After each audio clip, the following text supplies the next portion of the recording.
The first thing we're going to get into is the background of Philippians. When I was in my training, I used to think, what a waste of time. Let's just get to the Word. But the more I've tried to work God's Word and study it and get into it, the more important I see that the background is. Because there's a purpose for every book. There's a reason God had every book written. It has something unique that no other book has. Otherwise, why would He repeat Himself? But there's a purpose, there's a reason for it. There's a reason that it was first sent to the Philippians. We believe that the epistles were all encyclical, that they were rotated around, that they circulated, that they passed them from church to church so everybody could get to read it. Is that why that first guy read it? Everybody was trying to copy it and get it down so they could have copies of it, so that they could do that. But there's a reason it was sent to the Philippians, this book. And I'm not saying that we'll ever figure it out. There's clues in here. I mean, he tells us why he wrote it and why he sent it to them. And there's great gems that we can dig out and find as we get into it. And Kevin's got some handouts for you. There's a map there, and right at the center, at the top of the map, is the city of Philippi. And the first thing that we're going to look at is the geography of Philippi. But to get back to this concept of background, I don't expect you to remember everything I'm saying, but there will be things as you read the book that will say, oh yeah, Wayne said that. And I want to encourage you to read Philippians as much as you can this year, and read it from different translations. Read it from every translation you can get your hands on. It'll give you a different flavor of what's going on. Note-taking is something that you're going to have to figure out where you sit with it. If you take notes, I used to take so many notes. I mean, just pages and pages of notes, and then I would never look at them again. And I'm saying, well, what good did it do for me to take the notes? And then I said, well, at least I know I was engaged when I did it. Maybe it was helped me to listen to take the notes, even if I didn't look at them again.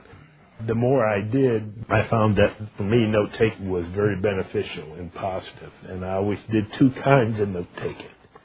One was I tried to get the information of what I was being taught.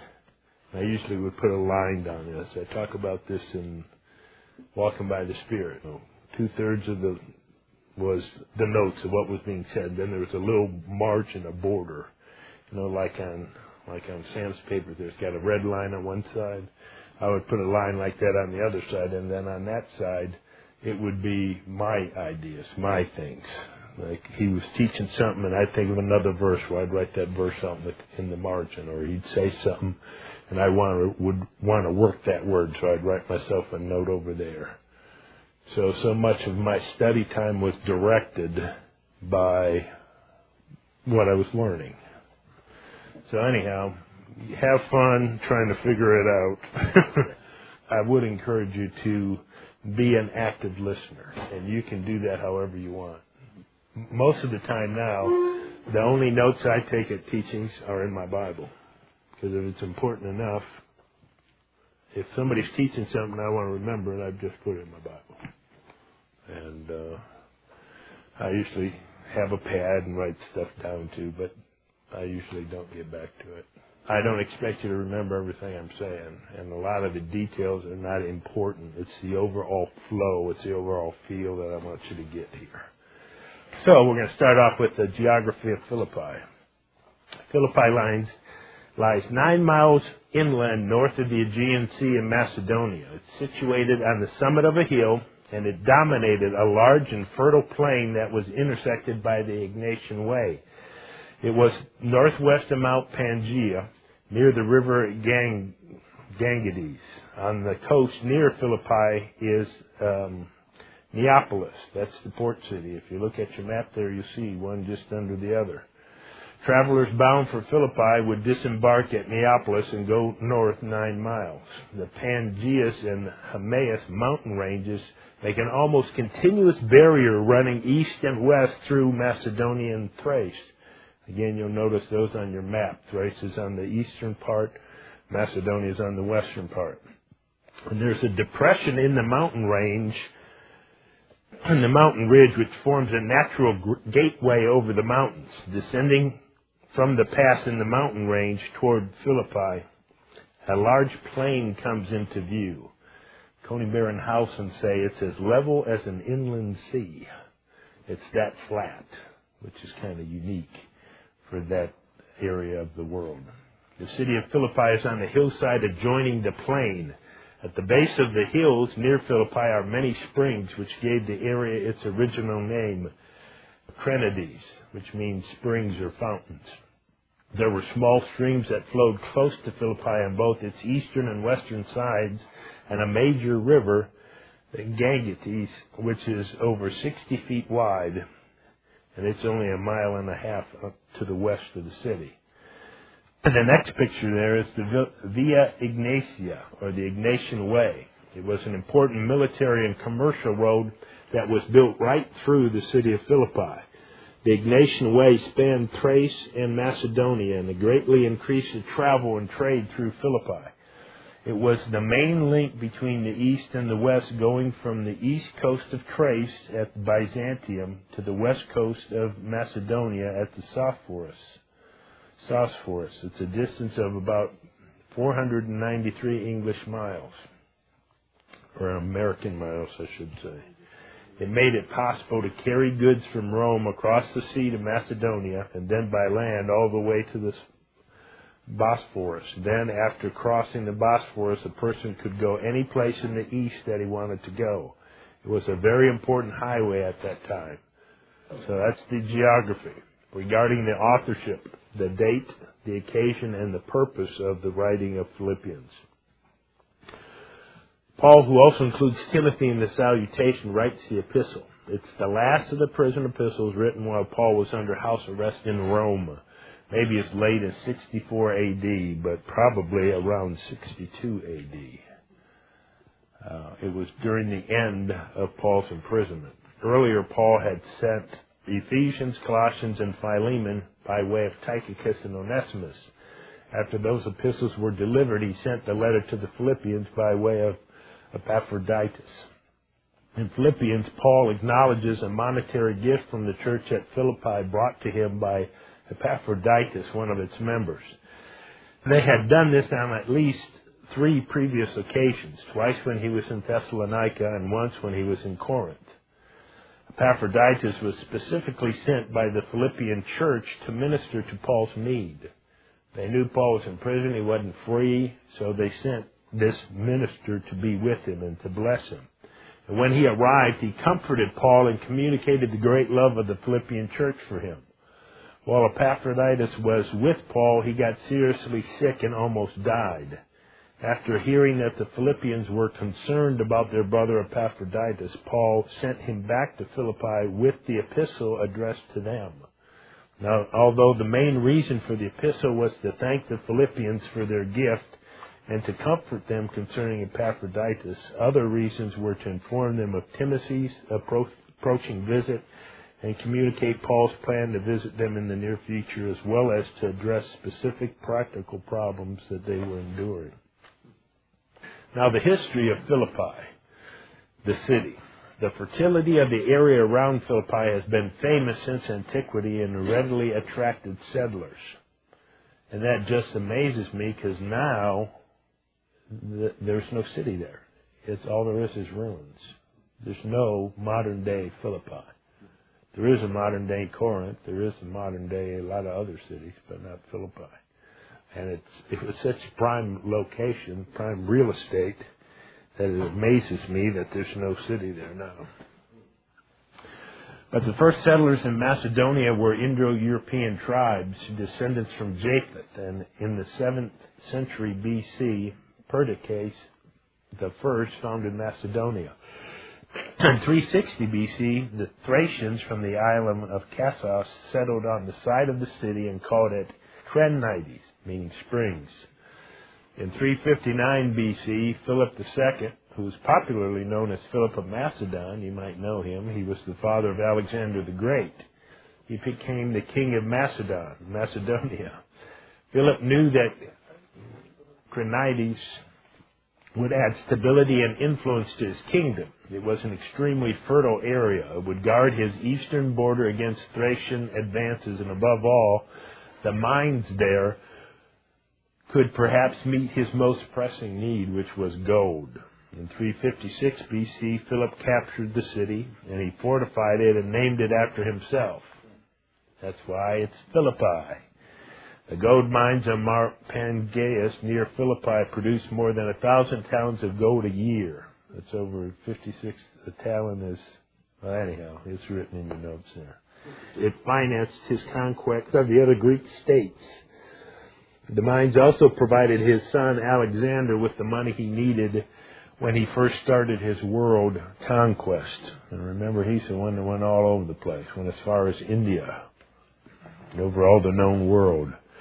But during the reigns of Philip and Alexander, cities near the Macedonian coast became thoroughly Hellenized. That means Greek. They had a great Greek influence. Thessalonica and Philippi were two such cities.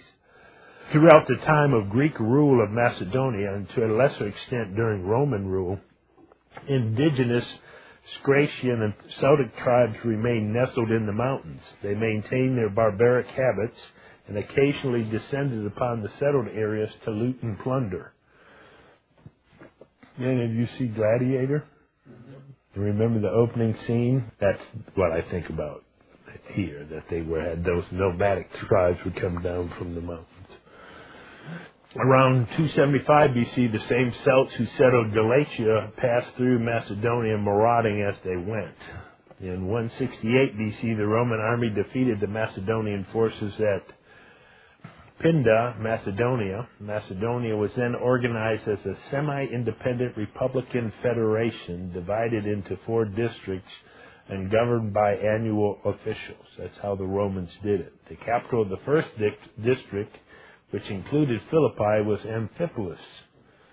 In the version Acts 16:12 should correctly read, a city of the first district of Macedonia. That's how the Greek reads. The citizens of each of these 4 districts were forbidden to form any commercial or marital relations with the citizen of any of the other 3 districts. They wanted them isolated. They didn't want them intermingling. They wanted a real nationalistic flavor, and they didn't want it to be cosmopolitanized. But thus the isolation and lack of power in Macedon was assured, while the people had a semblance of liberty. In 149 BC, a man named Andricus tried to throw off the Roman government and restart the Macedonian monarchy. The Roman army put down the revolt, and in 146 BC, Macedonia was reorganized as a Roman province with Thessalonica as the capital. Again, that's just to the west of Philippi on your map. In 108 BC, Macedonia was organized as a semi-independent republican federation divided into 4 districts, just like it was before, and governed by annual officials. Capital of the first district of Macedonia, which includes Philippi, was Amphipolis. According to Acts 12:16, Philippi was a city of the first district. Now, Philippi under the Roman Empire. 42 BC, Philippi was the site of a great battle which sounded the death knell of the Roman Republic. I don't know if any of you watched the HBO series on Rome, but I just was enthralled by that. Not just because it was raunchy. It was pretty raunchy, but because it really depicted Roman life, and you could see slavery, and it was just great. But it had this battle in it. That was the second season. The first season ended, the second season started with this battle, because things just changed. The whole Roman Empire, they killed, what's-his-face? Caesar, et tu, Brute? They killed him. He wanted to be an emperor, and they wanted it republican. They wanted the Senate wanted to run everything. So they killed him, thinking that would accomplish their goals. Well, it didn't happen, because they went back, and although they were severely undermanned, Mark Antony and went after the guys who killed Caesar And although I think they were outnumbered 4-1, they won the battle. And it was quite a turnaround. But on the marshy plain close to the city, Brutus and Cassius, who had killed Julius Caesar, were defeated by Octavian and Mark Antony. This defeat meant that Rome would have an imperial form of government and not a republican one. It would later cause contention between Christians who refused to worship the emperor and the imperial cult that was established. After the battle, Philippi was made a Roman colony. That means it was a military settlement that was settled with Roman soldiers who were given land as part of their compensation. So that was part of their pay, was now you just took over this country, you just killed all these people, now it's your land. And they were all granted citizenship too. In 31 BC, Octavian defeated Mark Antony at the Battle of Actium. Many of those people who lived in Italy and had sided with Antony were forced to leave. These dispossessed people were allowed to establish themselves in Philippi and other cities, and the name of Philippi was changed to Colonia Julia Philippensis. In 27 BC, when Octavian received the designation Augustus from the Roman Senate, the August one, Philippi was renamed Colonia Augusta Juliae Philippensis. After the title of Augustus was conferred upon Octavian in 27 BC, Octavian divided up the Roman provinces into senatorial and imperial provinces. Thus, the Roman Empire consisted of subject kingdoms, senatorial provinces, and imperial provinces. The subject kingdoms were places where the army was there to subjugate the people and kill everybody and rule the land because they were still fighting there. The senatorial provinces were the ones that the Senate ran, and the imperial provinces were the one that the emperor ran. The division of the provinces into senatorial and imperial provinces was a crafty move on the part of Augustus. Under the pretense of removing the burden of unstable and dangerous provinces from the responsibility of the Senate, Augustus took over their control. He made them imperial provinces. Those were the ones that weren't peaceful. The Senate got to control all the peaceful provinces. He said, I'll take the ones with all the problems. So he took all the ones with all the problems. He also took the army to take care of all the problems. So the armies had their allegiance and were paid by and were supported from the purse of the emperor and not by the Senate. So therefore, if push came to shove, the emperor had all the clout with the army, and the Senate didn't. The action gave the emperor more direct control of the army. I guess I just said this stuff, which solidified his power. The senatorial provinces were usually the more peaceful provinces, so they had little or no need of a standing army. They were run by proconsuls who were appointed by the Senate. The proconsuls were appointed for a one-year term of service, and although some occasionally served 2 years, their short term in office greatly limited their effectiveness in governing well, but from Augustus' point of view, there was little chance of one of them being able to mount a revolt against him. The two proconsuls mentioned in the Bible are Sergius Paulus, that's in Acts 13:7, and J. Junius Gallio in Acts 18:12. The lack of stable government in the senatorial provinces caused some provinces to request to become imperial provinces. Macedonia and Achaia requested to become imperial provinces, for example. Macedonia is up north where Philippi is. Achaia is the southern part of Greece where Corinth, Athens, Sparta, where they were.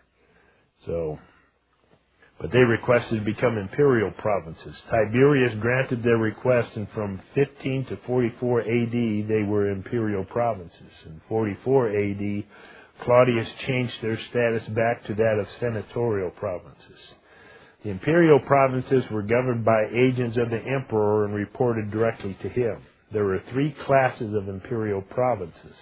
The first class, to which the province of Syria belonged, was ruled by consular legates and had a large standing army. The second class of imperial province was run by a praetor, or a praetor, a legate who had less authority than a consular legate. Galatia and Asia were provinces of this type at the time of Christ. The third class of imperial province was smaller and was run by a governor who had a title of prefectus, although during the reign of Claudius, which was 41 to 54 AD, they were called procurators. Originally, procurator was a general term that most often used of an agent of an emperor who dealt with the financial affairs, grain, mines, etc. of the emperor. Pontius Pilate was one of these prefectuses. Philippi had been made a colony after the Battle of Octavian and Antony with Brutus and Cassius. Later it received the much coveted italic right that was only conferred upon certain colonies. The italic right was granted to a community, not an individual, and in effect made the community part of the city of Rome itself. The free people in the city, not slaves, were granted Roman citizenship and had the privileges that went along with it. These privileges included the right of ownership by long use and the right to buy and sell land and property. Also, the citizens were exempt from both the land tax and the individual head tax. The most precious privilege of a Roman citizen was the right of civil action or lawsuit. This right safeguarded the person and the property of a citizen and assured his immunity from the torture of violence if he were ever to be tried. Torture was commonly used on people accused of crimes and even on witnesses to get them to testify the way that they should. You can check this out in Acts 22:24. But once citizen was given to a person, it was transferred to his heirs by birth. Thus, by the time the Apostle Paul arrived at Philippi, more than 2 generations had been born as Roman citizens. So that's a big deal, and that's going to come up. Paul himself received his citizenship as a Roman by birth in Tarsus. His family, his parents were citizens, so when he was born, he became a citizen. So, again, this is background information. This is background information, but as we begin to read Philippians and we see things like in 2:25, where Paul called Epaphroditus, who was from Philippi, my fellow soldier, that's important. I mean, this was a military settlement. He may have been a soldier in the Roman army before, and now he calls him a fellow soldier, which is only one of the only 2 usages of that word. We just talked about the italic right, the right to loan and that wasn't granted to individuals, but to everybody in Philippi. All those soldiers and everybody who settled that had this right. It was a free state. It was a free province. And so when we get into 127 and we read about let your conversation be such and such, that word conversation is the word that means citizenship, to be a member of a free city or state. So again, the people there were that. They knew what it meant to be in a free state. So when Paul adopts that term and he applies it to how we live as believers, as citizens of heaven and not citizens of the earth, they're aware of that term. They've been living that. They've been blessed by that freedom, that right, that privilege, and it's made a difference in how they live on the earth. Then Paul takes that term and applies it to their life as a believer. That they're not just citizens of Rome, protected and blessed by Rome. They're citizens of heaven, blessed and protected by God. So again, see how the background, as we read this stuff, that we ought to think about those kinds of things, make the word more real, more lively. Anyhow, Roman colonies were military settlements, and they were governed independently from the rest of the province and were free from intervention by the provincial governor. Colonies were governed by their own magistrates. These magistrates were legally called triumviri, but were popularly called strategos. which is used in Acts. The sergeants in Philippi, referred to in Acts 15, 35, and 38, were lectors, the personal attendants, bodyguards, and executive officers of the magistrates who acted as police when the need arose. As time passed, Philippi lost its importance. For a while, the town of Philibat preserved the name. Now the town has also disappeared, and all that remains of the colony of Philippi is in ruins. So I have 3 pictures there of ruins at Philippi.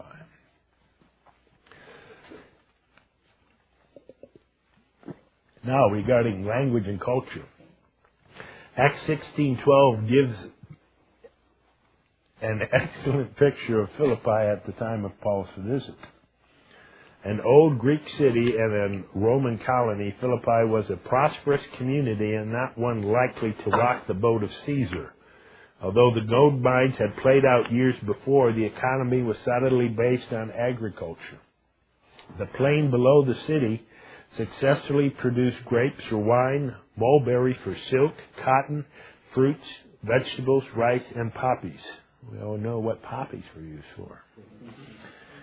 Artisans and tradesmen catered to the local populace as well as the larger market made available by trade and travel. The walled city of Philippi that the Apostle Paul walked into was small by American standards. Philippi was roughly a rectangle in shape, averaging approximately 700 yards wide by 1,300 yards long. So that is small. How many yards in a mile? 1,575? That's feet. That's feet, right? So anyhow, maybe it's 1,725. Well, 5,280 divided by 3.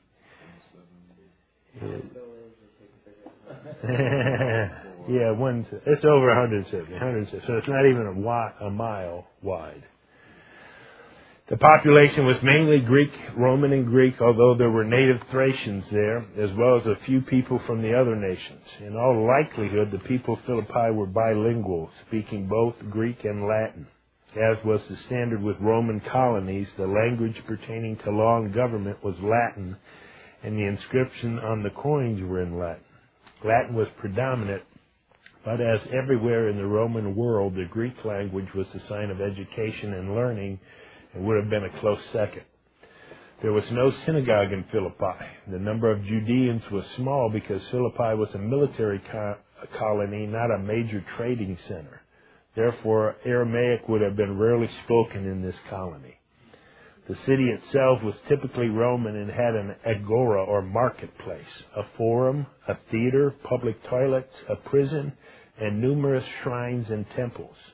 The religion in Philippi was varied. The standard Greco-Roman pantheon was worshipped, along with the Thracian gods, Cybele, the Anatolian mother goddess.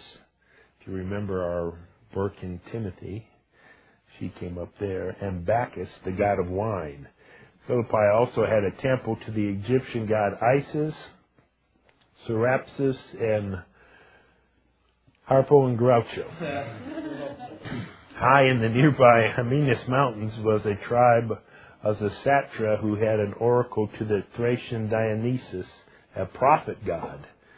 Not the Attic Dionysus, god of wine. This was a different one. It was likely that the woman possessed with the spirit of divination, called a Python spirit in the Greek, was a prophetess of this Dionysus. The Python was the guardian spirit of the oracle at Delphi, who was slain by Apollo, the sun god. Thus Apollo was the god who was associated with the giving of oracles, and at Delphi he was worshipped as the Pythian god. So that lady, that's who she claimed to be. She was a prophetess. She was one of these religious people. It is noteworthy that Plutarch, a Greek philosopher of the first century, wrote the utterances of prophets and prophetesses like the woman in Acts 15 and were genuinely beyond their conscious control. I don't know if you've ever seen shamans in Africa or people go into trances and go out of control and get into that, but that's what this was too. Usually done by beyond their control. They were being controlled when they did those things. Now, concerning Christianity in Philippi, the Apostle Paul left Antioch with Silas on his second itinerary sometime after the Judean Council. He traveled north through Syria and Cilicia to Galatia, where he had been on his first itinerary. It was at Lystra in Galatia that Timothy started traveling with Paul and Silas. Paul, Silas, and Timothy traveled west through the Phrygo-Galatian region. But when they neared the regional border between Galatia and Asia, they were forbidden of the Holy Ghost to speak the word in Asia. Asia is a province, a small part of what is now Turkey. Turkey is the whole blob of land there, and Asia was just one part of it. Well, Turkey is Asia Minor, and Asia was smaller than even that. Instead of heading south through Pisidia and Pamphylia, areas they had already traveled through, they headed north toward Bithynia. However, when they got to Mysia, a region in the northern part of Asia, the Spirit suffered them not to enter into Bithynia. One can easily imagine the Apostle Paul's concern and prayer for God's guidance at this time. He could not teach the word in Asia where he was, and he was forbidden to go to Bithynia. Rather than turning around and heading back to Galatia, Paul, Silas, and Timothy headed west to Troas, a city on the west coast of Asia, and that's on your map there too. That's there that they met Luke. One night while they were at Troas, God showed Paul a vision of a Macedonian man who said, "Come over into Macedonia and help us." Because the journey would be by ship, he was on the coast. That was convenient. Roman ships had no set departure times, but left at all times of day and night. The weather, the tides, moon, and especially good and bad omens were all factors that determined sailing time. The ship that Paul, Silas, Timothy, and Luke traveled on left Troas and sailed to the island of Samothracia, about 60 miles away. The next day, the ship left Samothracia and sailed about 70 miles to Neapolis, the port city of Philippi. The weather and winds were extremely favorable for Paul that trip. According to Acts 26, a later trip from Philippi or Neapolis to Troas took 5 days. This time he didn't have that problem. Again, sailing times varied greatly because the Roman ships were rigged with square sails and they did not travel well against the wind. Paul and his companions arrived in Philippi a few days before the Sabbath. On the Sabbath, they went to a river where some women were gathered for prayer. There was no synagogue in Philippi, and that Paul and his companions spoke with only women are strong evidence that there were no Judean men in the town. That's his manner, was to go to the synagogue. As Paul taught, God opened the heart of a proselyte named Lydia, or she's called the Lydian. She was from Thyatira, a city which had been a port of the ancient and famous Lydian kingdom in Asia Minor. Also, Thyatira had a colony of Judeans, which could explain how she became a proselyte. She was probably a widow or divorced, as indicated by her household. It says in Acts 16:14, it refers to Lydia and her household. If she were married, that designation probably wouldn't happen. But Lydia sold dyed goods, and the most valued of which were the red, purple, or blue-purple garments dyed with dyes from the murex shellfish.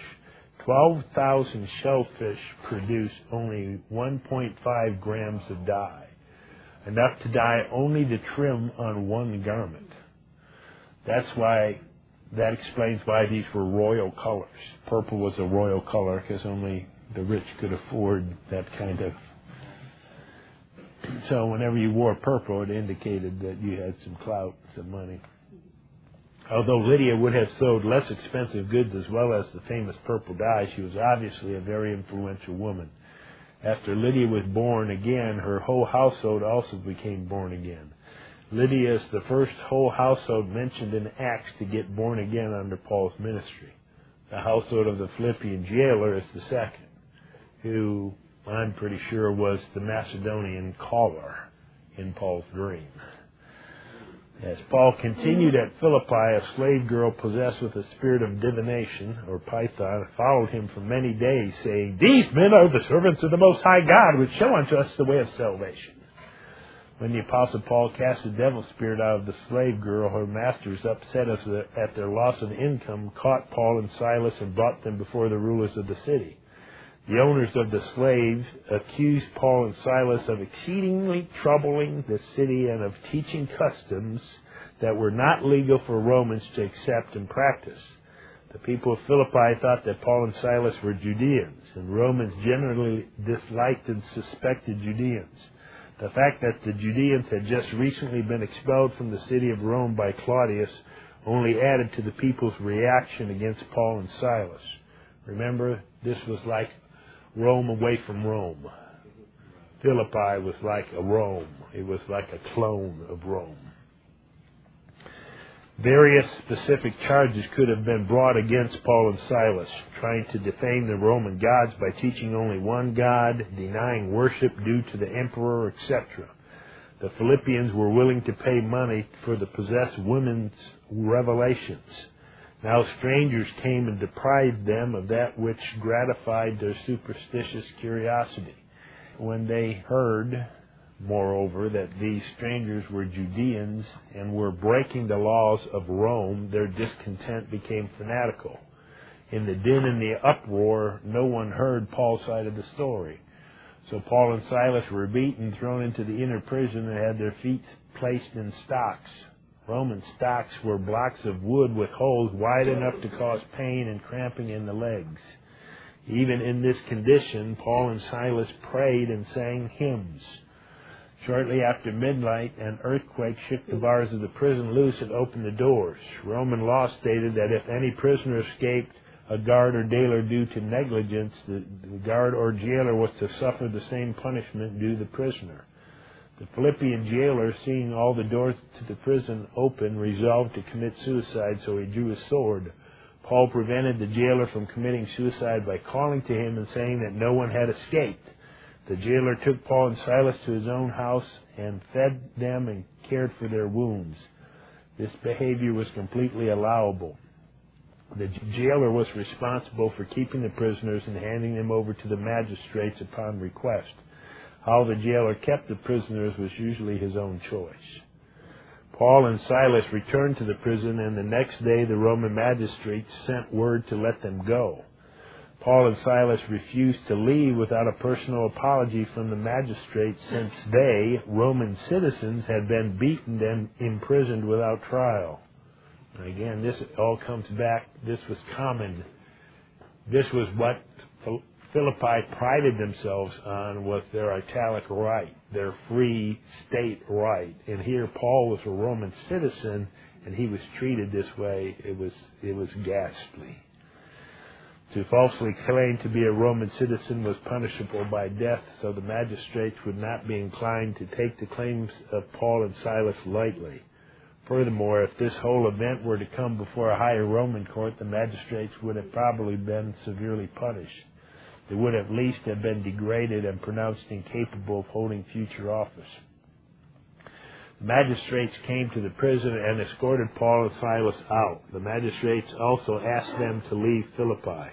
Before leaving Philippi, Paul and Silas went to the house of Lydia and comforted the believers. From Philippi, Paul, Silas, and Timothy took the Roman road to Amphipolis, Apollonia, and Thessalonica. That's the Ignatian way. Luke parted company with them and either stayed at Philippi or went on in a different direction. Paul's only other recorded trip through Macedon and Philippi is in Acts 20, 1-6, where he traveled through Macedonia on the way to Corinth, and then again leaving Corinth, traveled back to Macedonia on his way to Jerusalem. When he gets to Jerusalem, he's in prison, taken to Caesarea, where he spends 2 years in jail, and from there to Rome. In Acts 25:12, Paul appealed to Caesar. This is a different Caesar. Octavian was not around at this time. In Acts 28:16-23 and 30, Paul arrived at Rome and was there about 2 years. A lot of things happened during the 2 years he was there. It never says when his trial came up and when he was released. To be released, he had to have had a trial sometime because he had appealed to Caesar. We don't know what had happened during that 2-year period, but what we know is that while he was in chains, bound to that soldier, before his trial came up, Paul wrote Ephesians, Colossians, Philemon, and Philippians. The imprisonment of the Apostle Paul is mentioned in Philippians in several places. The salvation that Paul was speaking of in Philippians 1:19 was his deliverance from prison. It was through their prayer, which is what Paul said, and supply of the Spirit that Paul would get his deliverance. He would get out of jail.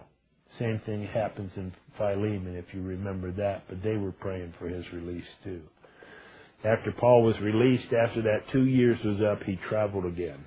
1 Timothy 1:3 says Paul traveled through Ephesus into Macedonia. Titus 1:5 shows that he must have been in Crete and left Titus there. Titus 3:12 adds that he had wintered in Nicopolis. And the end of Romans there mentions that Paul had intended to go to Spain and probably did during this time before he went back to Rome. So that's a little bit of the background of Philippians.